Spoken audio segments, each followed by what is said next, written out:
just wanted to let you know that, I seen the PP. And I like it what I seen. All right.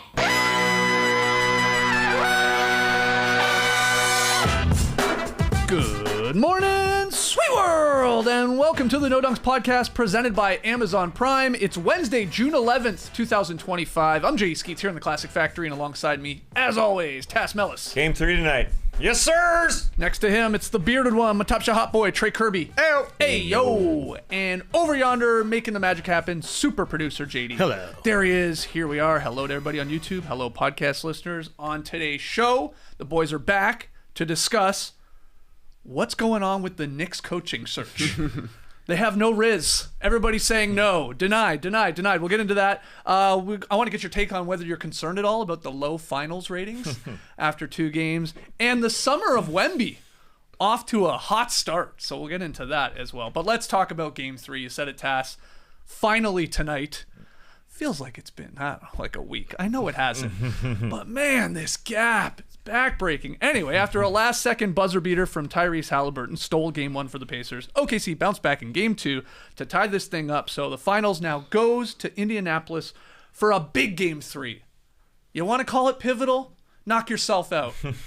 It is big in the finals when teams are tied 1-1. The team that goes on to win Game 3 is like 32-8. Sounds pivotal. In finals history. Yeah, it's pretty pivotal. Sounds pivotal. Well, you know I'm a Game 5 pivotal man. Yep. But anyway, let's get into some questions about this Game 3 here with this series tied 1. And the first question is, I'll start with you, Trey, is what is the biggest adjustment the Pacers need to make, you think, in Game 3 here to get this victory? They got to call Sherwin-Williams. It's time to touch paint. Right. Only 34 points in the paint in both games for the Pacers so far. OKC has done 2 things defensively. Turn off Tyrese Halliburton and turn off the Pacers' transition attack. One of those has to flip back to Indiana in this game, and I kind of actually think it's Tyrese Halliburton, more so than the transition game, just because OKC's transition defense is perfect. They're back every single time. You're not going to get the Siakam runouts you saw against New York, so I think maybe it's time for Tyrese Halliburton to move off the ball a little bit more often. We've seen it in the fourth quarters here where they're playing him to one side. The primary benefit of that is that it gets him attacks against a defense that's like barely scrambled. I mean, the most scrambled you're going to get against OKC when they're trying to run a pick and roll for Halliburton up top. The Thunder know how they want to defend that. They're able to load up. They're able to pack the paint and make it tough. When he's playing off a second side action, maybe he gets a down screen before even touching the ball. He's got a little bit of a head start to kind of attack, maybe get into the mid-range, get a couple of feet in the paint, spray out, or get a little selfish and shoot some of these floaters.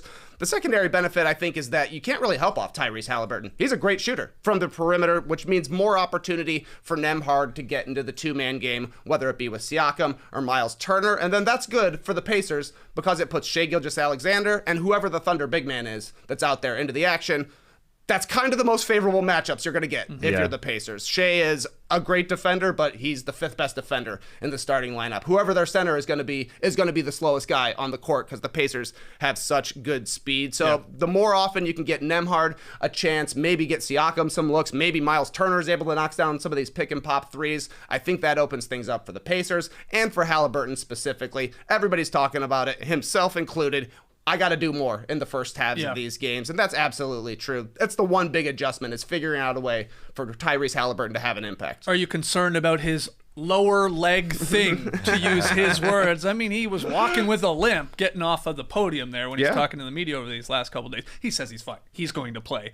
Everybody's sort of dealing with injuries. He said it's my lower leg. That's all I'm going to say about it. I don't want to elaborate. I'm not going to say ankle. I'm not going to say calf. I'm not going to say shin. Not going to say knee. Yeah. Toe. Well, toe. Could be a toe. Wow. Very interesting. Well. Where do you think the lower leg starts? You were going to rule out the knee. I was going to stop lower than knee. Yeah, I was going to stop at the knee. Okay. That's the equator. Yeah, you're right. The knee is the equator of the leg. Everybody knows it. But you've talked about this before. I'm sure you agree with Trey here, this idea that Halliburton does have to be a little more aggressive, and maybe that does start with coming off the ball a bit more.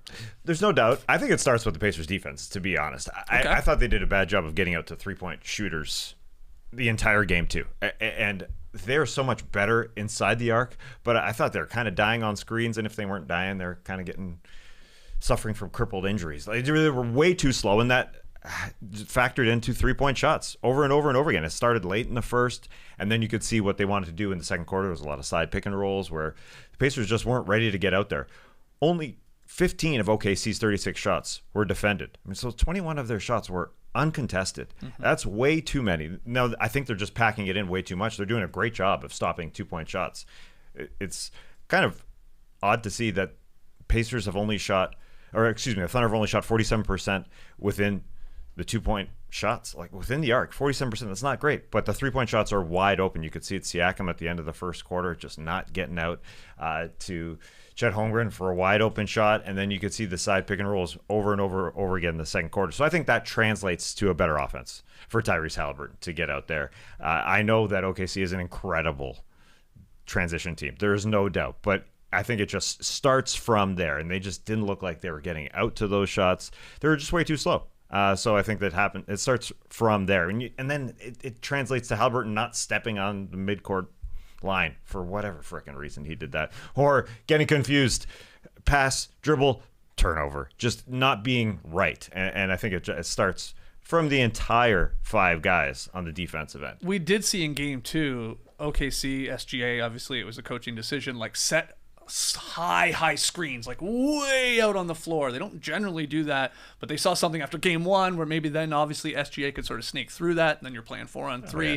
Do you think the Pacers should just be like, let's, instead of dying on these picks, which they did a couple times, good stuff from Hartenstein and setting those big ones, like just go under everything and maybe pack the paint a little bit and like sort of dare SGA especially, but some of these other guys to see if they can beat you from 3. You're saying get out there, but like maybe that is the strategy. Go zone a little bit more. We saw like a few possessions of zone. They got smoked, from Indiana. They got turnover right away, and then and then they sort of abandoned it very quickly. I'm just trying to think of things. One. Exactly. Yeah. Well, they got to get up. They're packing the paint great, and they're somehow defending it well, but the 3-point shots were just wide open. I mean, that's where the math is going to kill them. Like they score. Pacers scored 4 fewer points than they did in game 1. It wasn't all that dramatic. OKC's just going to score, so you got to take away the 3-point shots, I think. Okay. What do you think about the zone or going under or whatever? I mean, you can go with zone as long as it's working. If they're missing threes, you can keep playing zone. I guess is kind of how it goes, but that's not their standard defense. They don't also, like you're saying, they don't go under picks. They go over picks every time, and if you set it 30 feet away from the hoop and Shea beats the double team, that's why they're getting all these open 3-pointers. They should trap Shea Gilgeous-Alexander. They should try and get the ball out of his hands. Easier said than done, but he's destroying them, so why not put 2 on the ball? At least try it a little bit, see if you can rotate, see if maybe switching to Indiana to the field house, maybe Dort misses threes, right? Maybe Caruso doesn't shoot as well as he has been so far.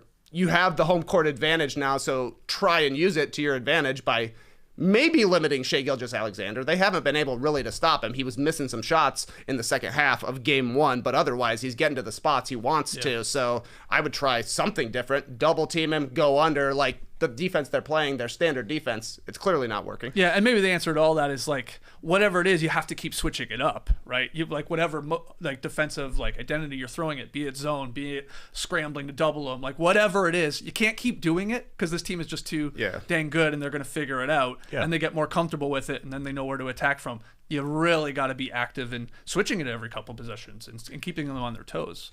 Yeah, I mean, good luck with that. It's easier said than done. And I think they already kind of are with Benedict Mathurin coming in off the bench and playing Shea one-on-one. Half of Shea's shots were on Benedict Mathurin, specifically against him, because Benedict Mathurin just guarded him one-on-one. Now, Shea can kill him. And I think Benedict Mathurin was doing a good job of staying down and not jumping. And so they're trying to do that and take away the Shea penetrations that way. But it wasn't necessarily working. Yeah, Shea just solved this. It really started late first quarter. This was a close game, late first quarter. But then Shea decided, all right, I can carve this up. I can get out there when that pick comes way up there to make it a 4-on-3 situation. And again, the Pacers were just super slow. It started with Pascal Siakam, the great Pascal Siakam, not getting out to Chet Holmgren on a 3-point shot. I don't know how that happens. It really doesn't. And then they started moving the ball over, so the side pick and roll started, and then they started carving it up. But maybe it is just going back to the field house, and things will be a little bit different. And a part of that might be a kinder whistle. Maybe you do get some easy points at the free throw line. I saw Zach Cram at ESPN noted how in the regular season, Oklahoma City did rank 26th in opponent free throw rate and 29th in free throw differential. The Thunder, though, have attempted more free throws in this final so far, so that is not great. Indiana does, I think, have to figure out a way to generate some of these easy points at the line. Again, maybe that's a little home cooking with the whistle and putting on the pressure and getting there. But that goes back to Halliburton a bit too. This guy has barely taken a free throw in like the last 6 games versus OKC. Like I'm talking these 2 finals and then the 2 seasons prior, only playing twice, being in different conferences. He has barely got to the free throw line. And he's barely touched the paint, like you said. In that first half of game 2, I think he took 1 shot that was like in the paint and it was like at the free throw line. Like he was not touching it at all. He can't get by these guys, especially Dort when he's on him. He is having a real issue getting by Dort at all. And part of that is how physical he can be, and he's much stronger and he's still fast, but maybe he has to really, really put the onus on the officials. Maybe he's got to throw the head back on one of these and get a cheap call or something and get Dort off the floor.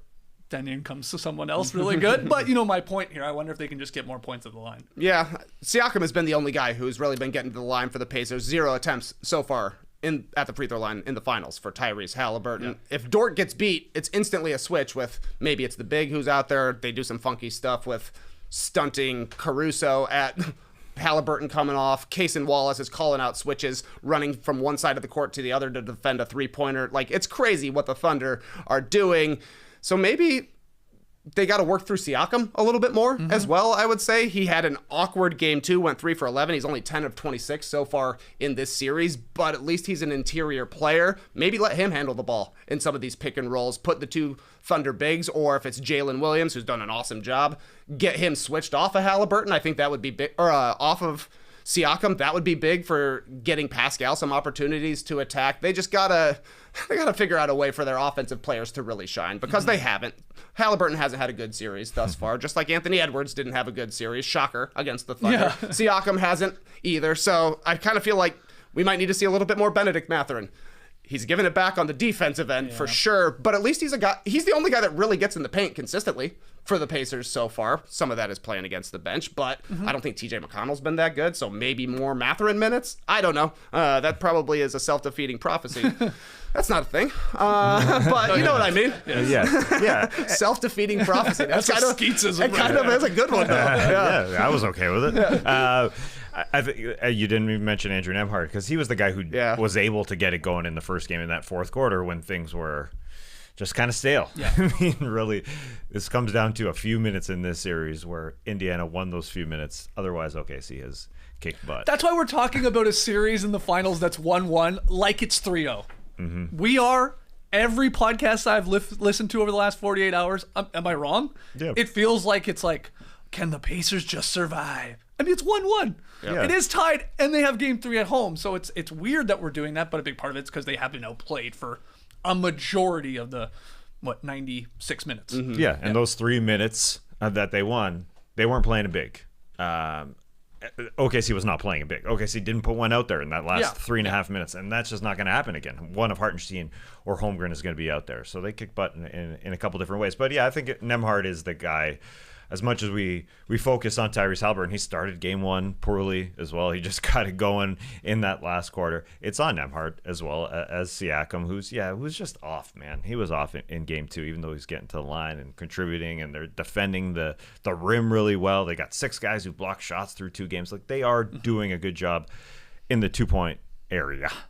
It's really weird to call it a 2-point area inside the arc, but they got to defend better. They got to be ready to go, and maybe just being at home will do that for them. And if you're keeping track of all the numbers in terms of fouls and free throws made, OKC has been called for 39 fouls. They've shot 57 free throws, and they made 50 of them. Indiana, it's 47, 47, and 34. So that is a 16-point difference there at the foul line, actually making free throws.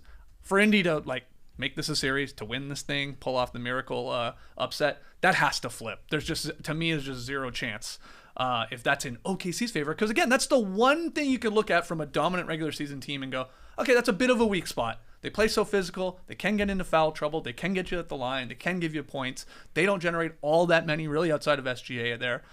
But it hasn't been the case through 2 games so far. So it might be huge here tonight in game 3.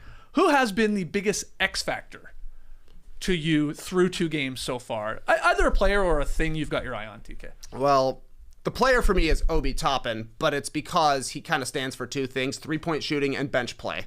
In game 1, Obi went 17 points, 5 of 8 from 3. Indiana outshot OKC 18-11 from the 3-point line, outscored him on the bench 39-28. In game 2, Obi Toppin 3 points on 1 of 8 shooting. He made 1 of his 5 3-point attempts. Both teams made 14 threes. Oklahoma City had a 43-32 advantage on the bench before garbage time came in and James Johnson was getting buckets. Yeah. Thus far, the Pacers are a minus 34 per 100 possessions when Tyrese Halliburton sits. So as much as we're talking about Halliburton and the Pacers offense not looking right, they look even worse when the benches have been in so far. So I think Miles Turner's got to use his speed advantage. Obi Toppin has to use his speed advantage. That is a place where I think the Pacers can maybe be a little faster. Their bigs are quicker than Oklahoma City, so I think Toppin's going to have to hit his pick and pop threes because those have generally been open. Same with Miles Turner. They neither was making them all that much in game 2. You can't play even from the 3-point line. Like you're saying, the Thunder are probably going to have the advantage at the free throw line, even if it's minimal.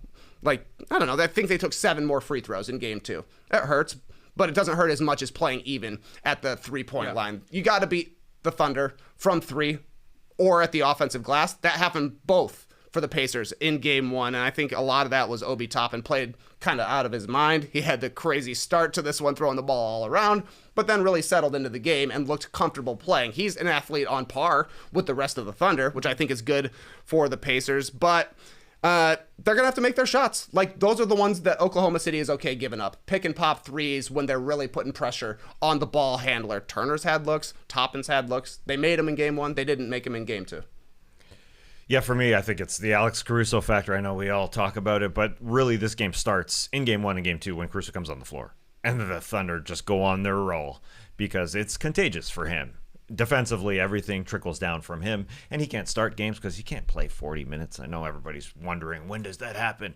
But he's playing so friggin' hard defensively. It's smart for Daigneault to bring him off the bench, and then you see the game flip. On both ends. And if it flipped in game 1 and Caruso wasn't even playing that well offensively, didn't have a good night shooting night, and then in game 2 when the 4 threes went down for him, along with his man Aaron Wiggins, who had 5 off the bench, they rolled. So it is the biggest factor is the Caruso factor on OKC. On both ends, really. I mean, I think Lou Dort's been amazing on Halliburton. I think we're all just like, oh, Halliburton, just play better. And it's like, no, you're in the torture chamber, man. You brought it up. Like, that was happening with Anthony Edwards at times. Like, he was sort of like neutered, I guess is the better way to put it, from the Dort factor, man. And then other guys too. I know they have so many guys, but he's just been, I think he's just, in fact, underrated with what he does. But Halliburton, when he scores in these playoffs, they're 7-1. 20 points, that's all we're looking at, and when he's finishing below that, they're a mediocre 6-4. So he does have a sort of number that'd be really nice for the Pacers to hit, and it's not like Halliburton needs to go give you 40 and 44 points, something like that.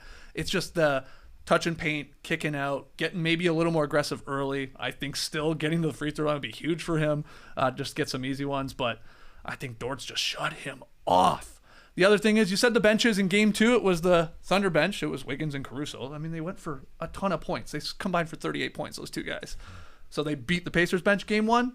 The reserves did better for Indiana, 39-28. Big part of that was Obi Toppin. So, these are really good starting lineups, but these waves of guys these coaches go to, they can be difference makers in these games. So they're going to hope, if you're an Indiana fan, that the guys at home play better and hit some of these threes. Yeah, Obi Toppin was a special performance because it wasn't even necessarily with bench guys. It was with the starters in the fourth quarter when they needed to come back. And it was just him popping off threes with Nembhard setting him up, who assisted a couple of his threes. Yep. They had 4 threes combined, him and Turner. So, yeah, he was translated to the starting lineup essentially in the fourth quarter. He was awesome. And a lot of those, I remember in game 1, were because guys were getting into the paint and then it was finding its way out. We talked about the Nesmith one where he kept fighting with the ball. That one got kicked out. You said Nembhard getting in there, kicking out. It's not like we're saying, hey, Toppin, let's get some high pick and roll action with you to fire from 3. No, he's got the looks have to be generated for him, and that's generally a guy's getting into the paint, defense collapsing, then finding him in rhythm, and good passes at that. Obviously for the right in the pocket. The final question then with this one is there an under the radar storyline here for Game 3 that you got your eye on? Well, listen, the Pacers aren't going to score a ton of points. I think on the other side, they have to hope that OKC doesn't spray it out enough where their three-point shooters make enough shots. So I think an under-the-radar storyline is that when Benedict Mathurin comes in, Shea likes taking him one-on-one, and I think the Pacers will take that because those other guys aren't going to score as much. So Shea shot 21 shots in game number 2. Nearly half of them were on Benedict Mathurin, a guy coming off the bench, and I think the Pacers will love that. So it's sort of an under-the-radar storyline in that it doesn't really induce incredible performances from all the Thunder players, as we've mentioned. Your Wiggins, your Carusos. So there's that. When Mathurin's on the floor, I think they want that game. So that's an under-the-radar storyline, just one-on-one, even though, Shea made some magic otherwise through being able to split screens and do that. But I think the Pacers want Shea versus Mathurin as much as possible. Okay. What about you, TK? Can the Pacers win a game 3? Currently 0-3 in the playoffs, minus 44. They need to play off the crowd. They need to get Indiana going crazy. That's when they are the most fun to watch, flying up and down the court. People are celebrating. A lot of that comes down to home cooking. For the role players, are they going to make their wide open shots? I think Miles Turner has been pretty big in this series. When the Pacers look good, Miles Turner is playing well, banking in threes. That's nice to see. Will it happen again? I don't know, but he needs to play well for the Pacers to actually win. Another thing under the radar, Shai Gilgeous-Alexander, 36-5-5 through 2 games, and he's kind of like the third thing we talk about. It's like Tyrese Halliburton, it's the role players, and then, oh yeah, by the way, the MVP is putting up LeBron MJ numbers, so that's pretty cool. And the third thing for me is, what's the NBA going to put on the floor for this one? Oh, nothing in game 1. Tried a couple things in game 2. They got for the trophies in game 2. The script looked better, I thought. It looked more natural since it's not bright. Yeah, a glowing little Larry the O'Brien. glowing. So they're gonna try something. Do they make the trophy a little bigger? Do they turn down the opacity so it looks like it's part of the floor? I don't know, but they got to do something because people are watching now. Do they flip the other one that's on the other side of the floor? Oh, I saw a lot of people pointing that out. I like that. That would make more sense. It would feel like it's not. To make it look more realistic. Yeah. Right. Why are they both looking at camera angle? The other one should be flipped. I for like the that fans. one. Okay, keep your eye on that. I got a few great stats here from Law Murray at The Athletic about the Pacers. When they score at least 110 points here in the postseason, they're 13-0. So that magic number, TK, I know you once talked about like the 105 and all that. It was 105 till they lost this last exactly. one. Just got over, So 110, 13-0. When they don't hit that, they're 0-5. When the Pacers make at least 46% from the field, 13-0. When they don't, 0-5. When the Pacers make at least 36% from 3, 13-0. When they don't, 0-5. They all go hand in hand, of course. 3-point shooting, just overall shooting, and then the points racking up, and that's what they need here. And they're doing it against maybe one of the best defenses we've ever seen. So they got to at least try and get one of these back at home. Are you confident that this goes back 2-2? Or are you concerned that because of the discourse and we've talked about this series that the douchebag sweep in play here? I think it is in play, yeah. The douchebag sweep. The douchebag sweep, yes. I think there's a very, very good chance. Just the idea of OKC being so talented, almost playing to their capacity. Yeah, and figuring things out as the series goes on. Yeah, I think so for sure. I would be a little concerned, like, if at some point is there going to be like a monster Jalen Williams game? Like, he is really good. He's good. He's an All-NBA All-Star guy, and he's played well defensively, but he's been very quiet. Jumper has been off for sure. Yeah, it's like, that's coming at some point. I don't know when, but he's going to have a monster game. Now, he had a monster game against the Nuggets, and they actually lost that one, so you never know. He has to pair it with SGA and the other guys, but I feel like that's coming at some point. So that's not good if you're a Pacers fan. But what do you think about the 2-2, 3-1 going back? What's your vibe? All right, MJ won a title, losing game 1 and then winning 4 straight. LeBron won a title, losing game 1 and then winning 4 straight. We just talked about how Shai Gilgeous-Alexander is putting up MJ LeBron numbers here in the finals. So I picked Thunder in 5 for a reason. Yeah. I didn't necessarily know it would go this way. I think that's probably the way it's going. But if I'm a Pacers fan, I'm saying we scored 66 in the second half of both of these games. Yeah. They have figured out how to score. Some of that in game 2, I think, was the Thunder maybe taking their foot off the brake or off the gas a little bit and knowing that they could trade baskets because Indiana didn't have much defense in the second half of game 2. But at least they're able to generate some offense. So they got to be a little bit confident that they can win one of these 2. Yeah. My guess is that we go back 3-1, though. Okay. Yeah. Okay. I mean, you guys did have Thunder in 5. I had Thunder in 6, so I guess I'm more like confident that the Pacers can get one of these. Thank God Halliburton hit that shot at the end of game 1. I will say that as someone that is doing a daily NBA podcast. Like, again, we're talking about this like it's over. But it's 1-1. But, thank God. I mean, otherwise it'd be 2-0 for OKC, and we would be talking sweep. But, hey, they maybe are a team of destiny, too. Let's just hope for a close game tonight. That's what we want. Anything else on this one?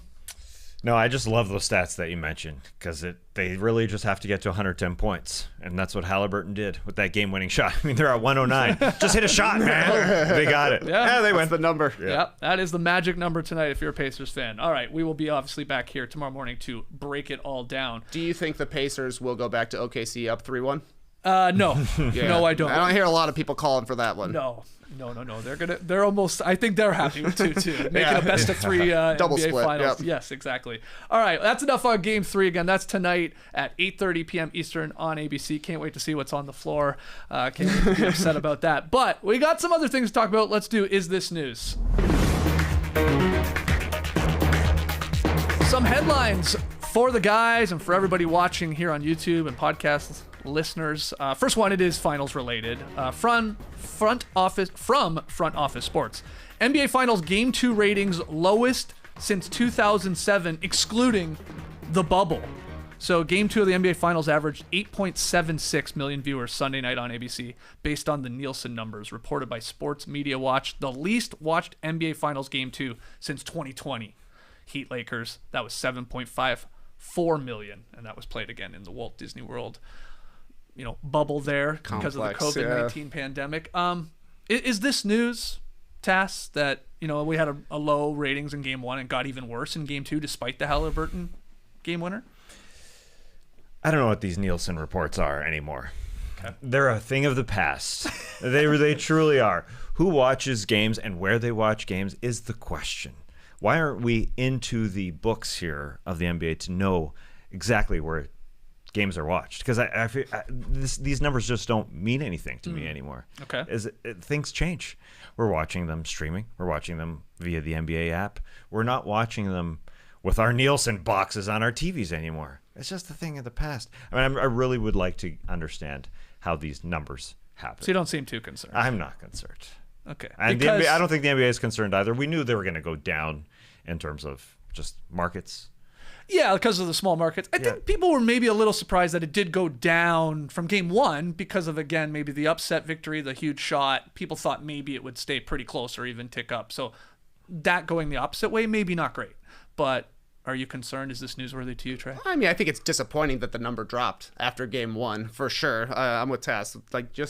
You're sponsored by YouTube TV. Tell us how many people are watching specifically on YouTube TV. My dad is here. We both watch on my dad's account, so I don't know if that counts as one or two viewers. Right. Whoa. There's so many factors. Yeah, exactly. Like, how's there a Steve in Atlanta and a Steve in DeKalb? But yeah, Tess is right. Everybody knew the ratings were going to be down. Nobody expected them to say that this was the highest rated TV show of the month, which I think is a hilarious claim from the NBA. But before the finals, we said this is going to be a short-term hit. Maybe in the long term, it works out for the NBA, because basically these ratings right now are on par with the bubble. Throw that one out. Yeah. Cavs Spurs, and then Nets Spurs from 2002, 2003, something like that. Spurs Cavs was 07. Yeah. Yeah, and then before that, yeah. And then you look at those teams, it's like the Cavs became a draw.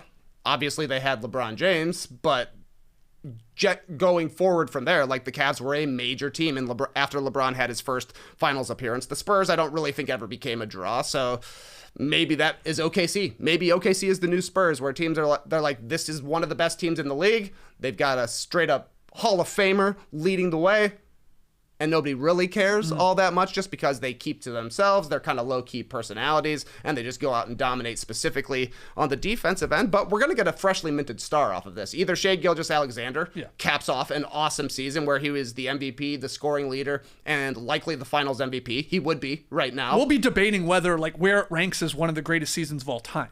Some will, yes, indeed. Yeah, and be there. Yeah, and then Tyrese Halliburton, if he pulls it off, this is one of the greatest championship runs of all time, going through being the underdog in every series after their first rounder against the injured Bucks.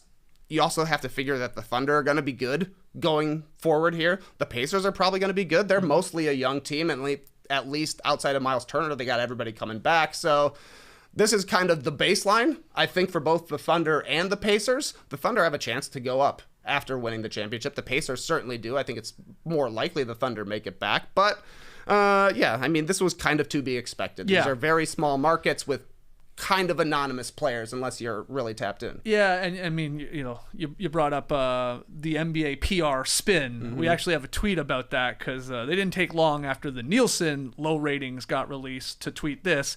Games 1 and 2 of the NBA Finals are the 2 most watched programs across all of television since the first week of May. Maybe Bones? Boom, in your face. Nearly half of all 18 to 34-year-olds watching TV during games 1 and 2 were tuned into the NBA Finals. Okay, that's a good one. And then the final one, the NBA Finals have generated more than 1 billion views, billion with a B, and counting across social media, a record through 2 games. So, okay, this is what you were sort of saying, Tass. Like, all right, these Nielsen ratings, okay. Wait, where do these views come from? I mean, explain it to me like I'm a 6-year-old. I would love to know. The Nielsen, you're asking? Just all TV ratings, all basketball games watched, period. Because it really is, it's a mystery. I mean, where they watch it, streaming, as Trey, you brought up, 2 people are watching one feed. Or even these information here on the stats here, the claim of being the most watched TV program since May overlooks streaming data, as a 2024 Sports Business Journal report indicates 30% of NBA Finals audiences now use platforms like ESPN Plus. But don't those count? Don't the numbers on ESPN Plus count? Not for Nielsen ratings. I wouldn't think think so. I think you got to get a box. Yeah, You got to be a Nielsen family. Well, it's ancient. We're not watching rural antenna TV feeds. I mean, it doesn't happen anymore. Right. True, but like you're saying, it's hard to measure the digital sure. streams, right? Like Right. I'm saying, I know I'm not the only person using their parents to watch these games. I know some people are streaming it illegally. How do you count all that stuff? It's literally impossible. But we know how to count. Oh, that box says that TV watched this game. So that's what we're going to hear. Yeah. And that's what we've always heard. And they even gamed that to make it better, like allowing out-of-home viewing to count. Yeah. So look, people aren't watching this finals that much. That's not I guess surprising, so. right? Like, it's not surprising for the 2 teams that are here, but there's ups, there's downs. You got to have a legendary player to really draw eyes, and you have to win your first title to start becoming a legendary player. Right. Yeah. Or of course being in a huge market, which just bumps up those. Sure. Those views Yeah. in total. Exactly. If the Knicks are here, this is a completely different story. It is. Yeah. Like, they're just way better because of obviously the New York metropolitan market. Like, that's just a fact. And in addition to that, maybe just the Knicks fan base being much larger than a Pacers fan base. All that. Anyway, somebody from the office has got to explain exactly how it all works, just because I want to know. I want to be able to count ESPN Plus. And I threw out that stat there, and I didn't mention where it came from because I don't know how to pronounce Grok or Grok or whatever it is on X, but that's where it came from. So was that thing that I even mentioned? Yeah, was that even legitimate? Probably not. Anyway, It's hard to know. The thing I was also wondering was they mentioned the NBA Finals have generated more than 1 billion views. Does that count our videos? You know, if it hashtag at NBA Finals? I took that as it was their own work. Only But I straight don't up know. NBA accounts. Maybe. yeah. I mean, 1 billion is a lot. I mean, you had that one went viral on TikTok for us. Yeah. Like flirting with 1 million. Exactly. I mean, you add them up, but still, that's only 1 million out of 1,000 million. Yeah, I know. So I think they do count. Okay. I think they're counting everything. Okay. Hey, look. Well, you're welcome. Yep. All right. Next headline here. Let's talk here about the Knicks. From The Athletic, we'll go with this one, though. We've got a little update. From The Athletic yesterday, Mavs believe Jason Kidd will return as head coach next season, not fill Knicks' vacancy. Shams, about an hour ago, did tweet, the Knicks requested permission Wednesday morning, that's today, to speak to Mavericks coach Jason Kidd, and Dallas gave a firm rejection. You think they hit him with the Mutombo finger? So the Knicks have been denied now by Kidd, Minnesota's Chris Finch, and Houston's Ime Udoka. Is this news? What's going on here with the Knicks coaching search? I think it's news because there's no news from the Knicks yet, which means they didn't have a plan for getting rid of Tom Thibodeau. From the reporting, it seems like they had a bunch of postseason meetings, talked about things like that, and then somebody made the call to let go of Tom. Was it Leon Rose? Was it James Dolan? Who knows? It feels like Jalen Brunson likes Tom Thibodeau, but maybe Karl Anthony Towns and Mikal Bridges don't. Feels like Josh Hart does. Nonetheless, he's gone, And this is kind of becoming a pattern of impulsivity, I feel like, for the Knicks. They played things pretty straightforward when they were building this team up until last summer, where they're like, 5 first-round picks for Mikal Bridges. We're reuniting all of the Villanova guys. Wait a second, we're going to trade DiVincenzo and Randall for Karl Anthony Towns. And now we're going to fire Tom Thibodeau after going to the conference finals for the first time in a quarter of a century. It just feels like the Knicks were pretty boring the way they built their team, to be quite honest. Made smart trades, never really went in with all of their draft capital for the future to change something. Mm-hmm.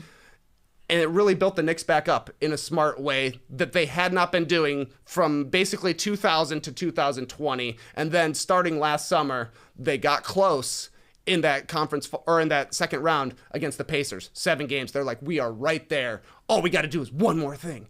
And then one more other thing. And then one more other thing. And suddenly they're left without a coach. They can't lure anybody from another team.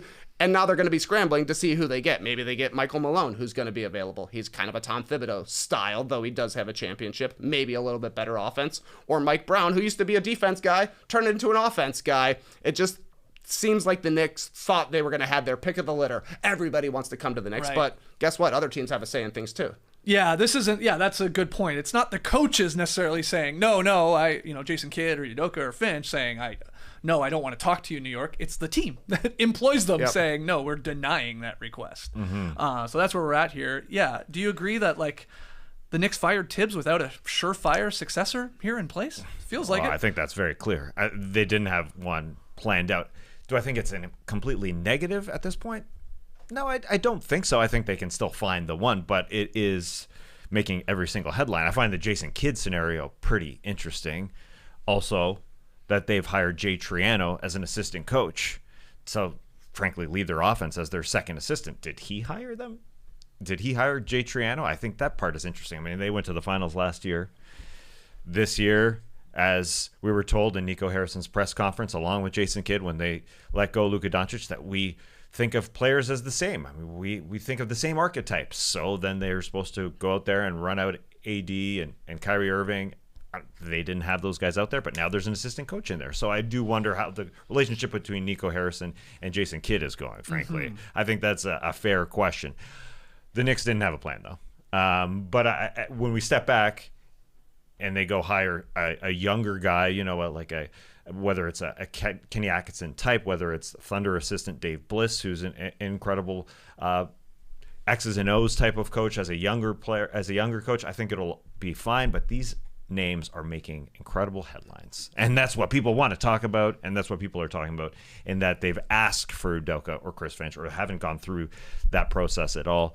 But I wonder how many names are out there. Maybe we're not even hearing about them reaching out to the Thunder for Dave Bliss, who again would be incredible coach, similar to what Jordan Ott did, or the Suns did in hiring Jordan Ott, a younger coach, which is entirely fine. 5 guys touching the ball with the Knicks. That's what they should want. You say it's entirely fine, but there is a lot of pressure on whoever is coming in to coach the New York Knicks. It's a lot of pressure. Championship or bust. Done. Immediately. Well, it is. What do you mean? They can go deep. Mortgaged all of their picks for a really good team. Yeah, so had a good coach, had success, suddenly fire him. Again, weird, a little bit weird, and then don't have a plan to who's going to replace him. Yeah. These are embarrassing headlines. And they just look like Knicks of old, quite frankly, where you're like, well, what was the plan here, guys?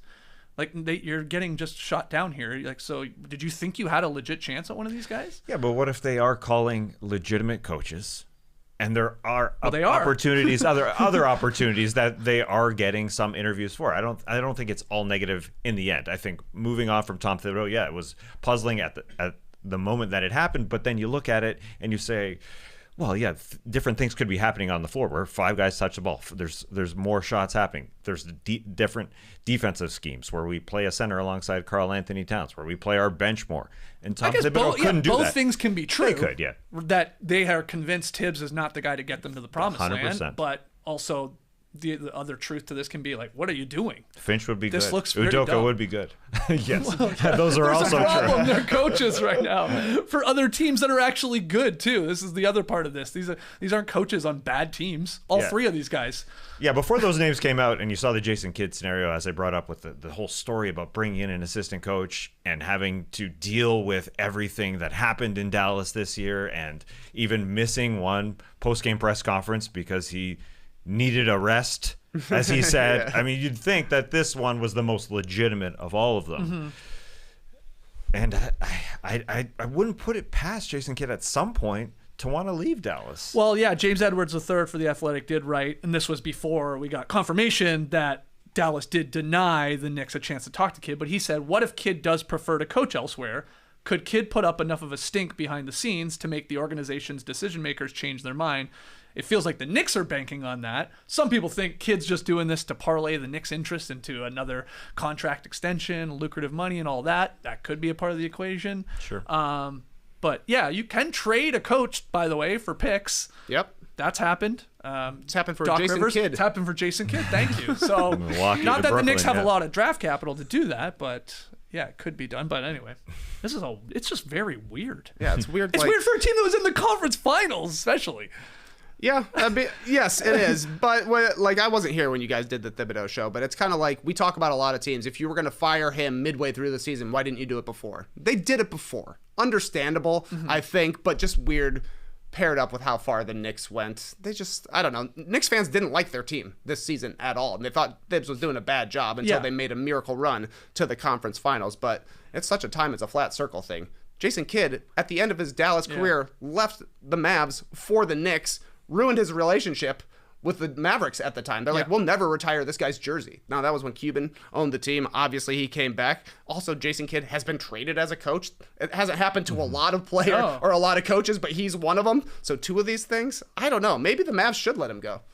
They're not going to get a big package back, but maybe they could get one first-round pick later on, which would be fine. And if he's checked out, if he wants to leave, why do you want him there? Yeah. Yeah, I'm puzzled as to the relationship between Nico Harrison and him. Does he actually want Jason Kidd to be their head coach?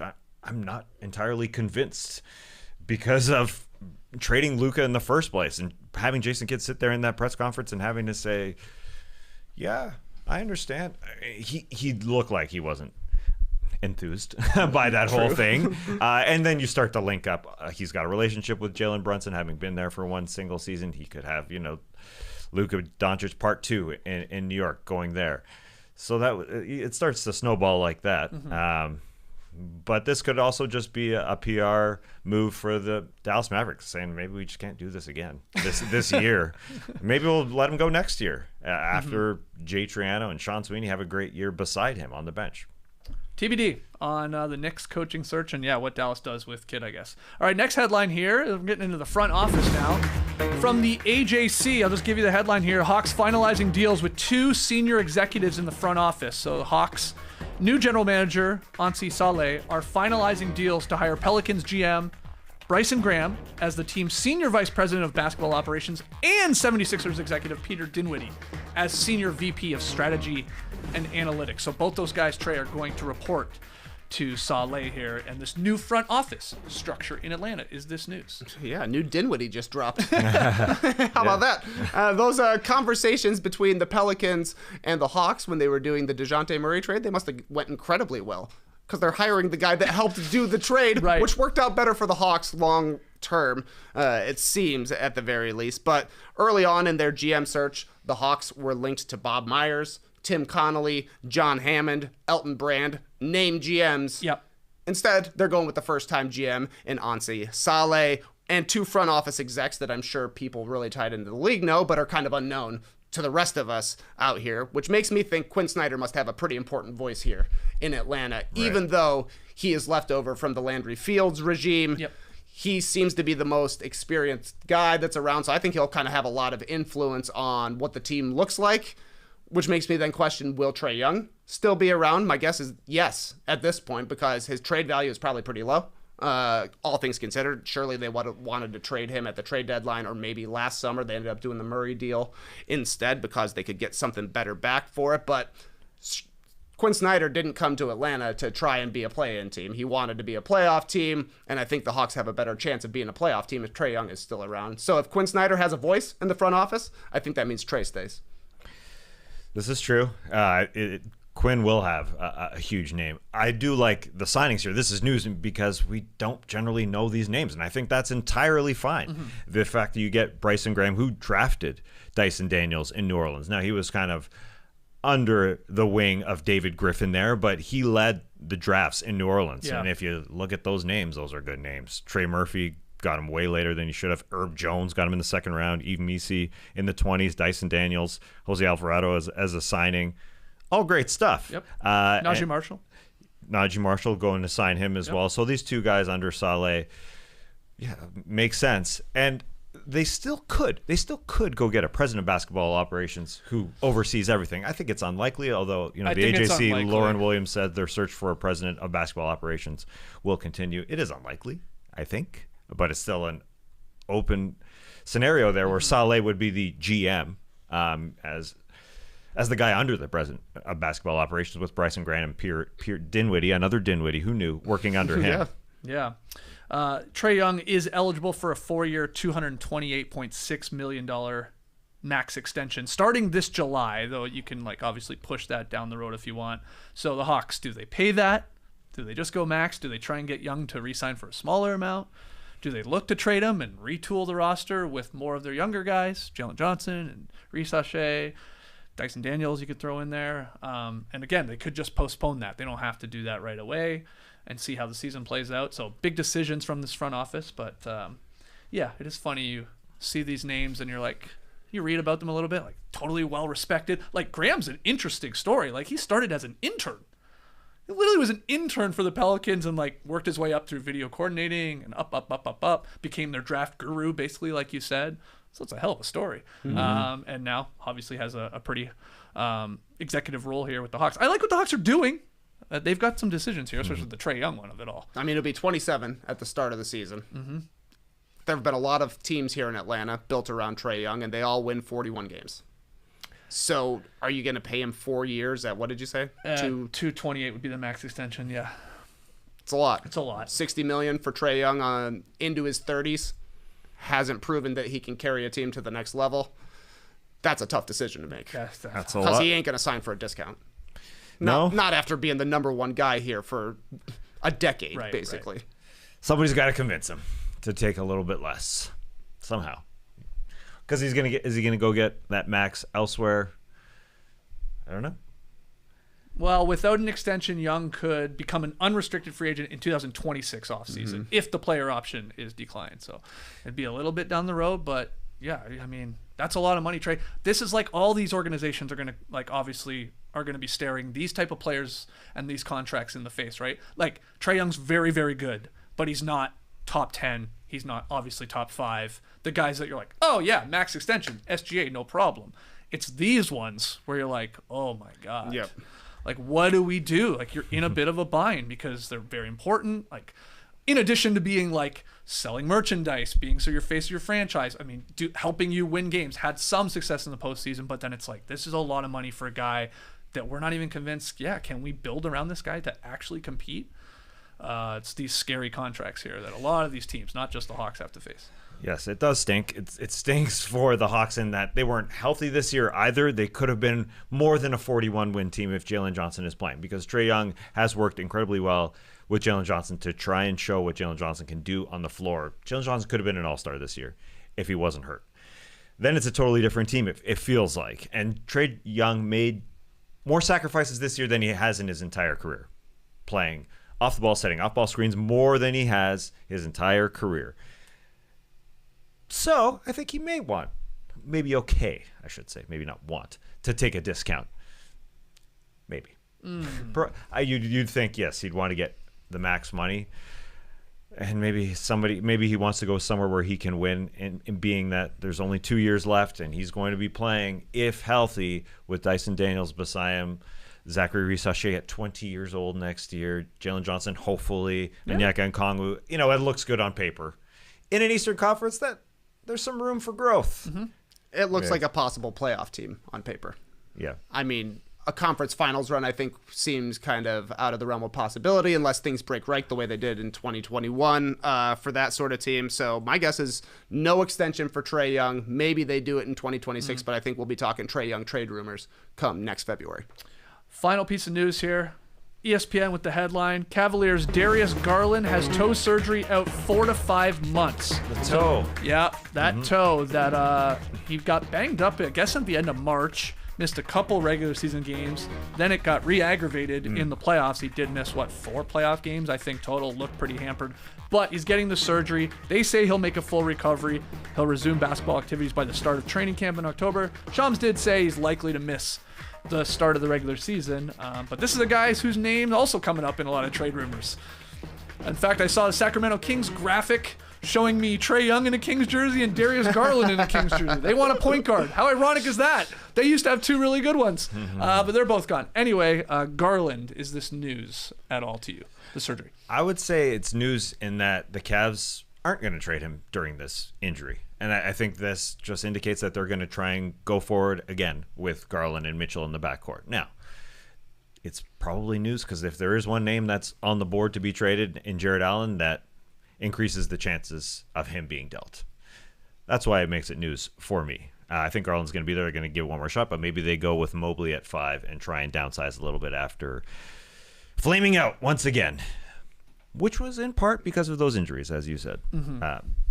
But I think they do give it another shot with Garland and Mitchell. Okay. Yeah, unfortunately, Garland has been banged up quite a bit during his career, even dating back to college. I think he played like 5 games in college, so it's kind of been a little bit of a run. Sucks for him, but at least it's early. Like, he'll probably miss the first month and a half of the season, likely back up to speed around Christmas time, once he's been back on the court and getting into the flow of things. So this might work out okay for the Cavs because I think you're right. It makes it pretty tricky to trade him this summer.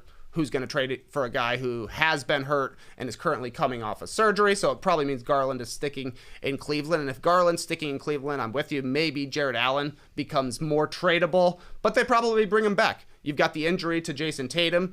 The Cavs already had the best record in the Eastern Conference this past season. If you think that things are going to be down in the East, it makes sense to just run your team back and try and beef up things around the outside. That was Max Strus 2 summers ago. Maybe they can do something a little bit bigger than Max Strus. But I think we're going to see basically the same Cavs team, and they just have to hope that their guys are healthy when it comes playoff time, because that hasn't been the case the past 2 years. Garland only played 5 playoff games this year. Mobley was banged up the previous season. Jared Allen went out with a punctured lung or something like that. They've had guys get banged up in the playoffs, which is part of the reason they've been underwhelming, but they have been underwhelming. It's just a question of how good can the Cavs be when they've got 2 small guards on the defensive end. They're a great defensive team in the regular season. They get beat up a little bit in the playoffs, it feels like, with physicality. So I think that's an area of growth for Mobley and for Allen. But I assume the Cavs will run back their current team and be really good in the regular season, at least next season. And what does this mean for Ty Jerome? And possibility. I mean, we talked a lot about who he might be the guy gets squeezed here because of all the money they have, sort of top heavy to their talented players. But now is there we sort of really lean into trying to keep him on this roster because maybe it does take Darius Garland a little while to get back into game shape, even though you're expecting him back around October. But you can slow play that and maybe lean towards him as your backup point guard, but slotting in there for starter minutes. Possibility. But they have so much money dedicated elsewhere. They have $218 million next year. They're the number 2 team in terms of money locked in. Boston is number 1.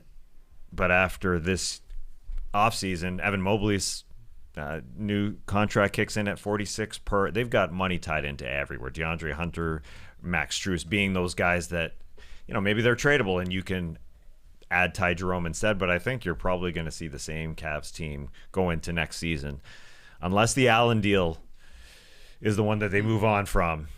But then they will miss his defense incredibly.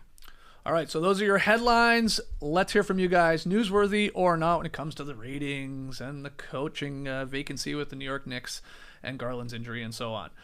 Let's get to the prime moment of the week. We haven't seen Victor Wembanyama on a basketball court since the All-Star game, but we have seen him on the internet, first in that picture with all of the other Spurs rookies of the year where it looked like suddenly he's 8 feet tall. And then June kicked in and Wemby was suddenly everywhere. Apparently he challenged a San Antonio teen by the name of Miller Barushko to a game of horse just because he saw him shooting around. So Wemby wanted to get a game in. Apparently, Wemby won this game with a lefty three-pointer, though Miller was able to get an H and an O on Wemby. Okay, so Wemby wasn't dunking, we can assume. Yeah, exactly. I think Horse rules. the guy said that. Miller said that. He's like, he wasn't just dunking. He could have easily beaten me if he just went for that.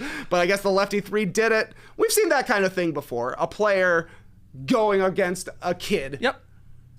A local kid. Very cool. But we have maybe not seen something like this. Wemby in China, spotted at a Shaolin temple with a shaved head. Whoa. Apparently part of a 10-day trip to China before he returns to San Antonio, where he'll be going with the Spurs contingent to Summer League. Everybody was saying there has never been a monk this tall at all. I don't know if this is, I don't know what room this is in, but you can see him towering over literally everybody by about 2x their height, I would say. This looks amazing. But yeah, Wemby is getting his body right. He's getting his mind right. And the question I'm left after seeing this, does he listen to the Wu-Tang Clan? Because we've seen him in New York playing chess. There is a Wu-Tang song about playing chess. Wow, yes. They call themselves the Shaolin monks, basically. Enter the 36 chambers. Now, clearly Wu-Tang Clan came way before Wemby's time. Yeah. But you could see him wearing one of those hockey jerseys with the W, the Wu wear. That would look awesome on him. So that's what I need somebody to follow up on. Is this guy a Wu-Tang Clan fan, and who's his favorite? Probably RZA. Probably RZA. Good stuff. The Prime Moment of the Week is presented by Amazon Prime. From streaming to shopping, it's on Prime. Visit Amazon.com/Prime to get more out of whatever you're into. Maybe it's the Wu-Tang Clan, as we saw there from Wemby. He looks... I mean, I was like, oh, God, he's better already. Just shaving his head, I was like, oh, boy, it's over. I don't know. I had this reaction to it. I was like, oh, no. But Tim Duncan went bald at one point, or he went with the shaved head. Yeah. And he leveled up from what I remember. And it was obviously earlier on when he was younger. So scary for the rest of the league. Yes, I agree. There's no doubt he's mentally ready. In. He's locked in, absolutely. My question, Trey, being in or seeing his shaved head, are you inspired to shave that head even more so this summer? Because you talked about it as a possibility. You want to go full monk? I went and got my hair cut this week, and as you can see, I didn't pull the trigger. Yeah. I kept my hair a little bit long. Still early. Yeah, honestly, I told my barber, I was like, I'm conflicted. Should I get it short for the summer, or should I keep it a little long on both sides? He's like, let's split the difference. So, he trimmed me down pretty tight on the sides. I got home, and my kids were like, Dad, I can see your head through your hair. Oh, so I don't know. They Maybe it'll wouldn't be a have been big July fans kind of thing. Full buzz cut, I guess. All right. Good stuff. We'll call it there. We're back tomorrow morning here from the Classic Factory to talk about Game 3 of the NBA Finals. Hopefully you'll join us live at 10 a.m. Eastern. If you don't, catch it on YouTube later or listen to the podcast. Hit the like button if you're here on YouTube. Subscribe. Podcast listeners, 5-star ratings and reviews. Hopefully we get a really entertaining Game 3 to really dissect tomorrow. Till then, Clipper Bros! You heard it here first. Have a great time. Turn up. Love you guys. Awesome. Thanks for joining us. And remember, the Orlando Magic have new jerseys next year. We talked about it last week. And the Orlando Magic came and commented on our video and said, get those gift cards ready. You're seeing their comment here on YouTube because we talked about getting them with our own gift cards. So we'll get them ready after you send them to us. Orlando Magic, come on. Let's go. At least a discount code. Go. If anyone upped the sales of Orlando Magic jerseys, it was us. I don't know how to count views on NBA games. I was going to say, 1 billion in sales, all thanks to us. We helped them out. Brace the day, people.